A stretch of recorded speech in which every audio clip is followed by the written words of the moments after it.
আসসালামু আলাইকুম। আপনারা দেখছেন আমার হাতে আউলিয়া কেরাম রহমতুল্লাহ আলাহে বিশ্বকোষ প্রথম খণ্ড সম্পাদনা পরিষদের তত্ত্বাবধানে সংকলিত ও তৎকর্তৃক সম্পাদিত, আর এটি প্রকাশ করেছে ইসলামী বিশ্বকোষ বিভাগ, ইসলামিক ফাউন্ডেশন। আর এই কিতাবটি এই প্রথম একটি খণ্ড আমাদের হাতে এসে পৌঁছেছে, আমরা দেখছি।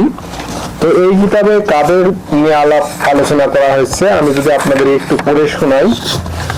সূচিপত্রে যাদের নিয়ে এখানে উঠে এসেছে: ইমাম আজম আবু হানিফা রহমতুল্লাহ আলাহে, ইমাম মালিক রহমতুল্লাহ আলাহে, হযরত ইমাম শাফি রহমতুল্লাহ আলাহে, ইমাম আহমদ ইবন হাম্বল রহমতুল্লাহ আলাহে, এরপরে ইমাম আবু ইউসুফ রহমতুল্লাহ আলাহের অবদান, এরপরে ইমাম মোহাম্মদ ইবনুল হাসান আশ সাইবানি রহমতুল্লাহ আলাহে, এরপরে ইমাম জুফার ও তার অবদান, এরপরে আল আউজাই রহমতুল্লাহ আলাহের আলোচনা, এরপরে ইমাম আবু জাফর তাহাবি রহমতুল্লাহ আলাহের জীবনী, এরপরে আতা ইবন আবি রাবি রহমতুল্লাহ আলাহের জীবনী, এরপরে আমের ইবন শারাহিল আশ-শাবি রহমতুল্লাহ আলাহের বিষয়ে লেখা হয়েছে, এবং এটি মোট হচ্ছে যে 524 পৃষ্ঠায় সমাপ্ত এই কিতাবটি। আপনারা দেখছেন বেশ সবুজ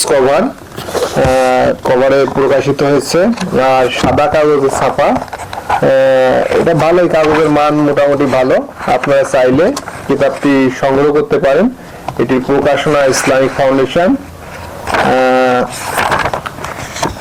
আমরা যদি আপনাদেরকে একটু পড়ে শোনাই। শাফি মতাবলম্বী কতিপয় খ্যাতনামা ব্যক্তিত্ব। ইমাম শাফি রহমতুল্লাহের মাযহাবে যুগে যুগে অনেক খ্যাতনামা আলিম, মুহাদ্দিস, ফকিহ পরিলক্ষিত হয়েছে। তাদের মধ্যে কতিপয় ব্যক্তি হলেন ইমাম আন-নাসাই রহমতুল্লাহ আলাইহি, তারপরে আল আশআরি রহমতুল্লাহ আলাইহি, এরকম আরো কিছু নাম দেওয়া রয়েছে। বর্তমান বিশ্বে শাফি মাযহাবের প্রভাব বিষয়ে এখানে লেখা রয়েছে।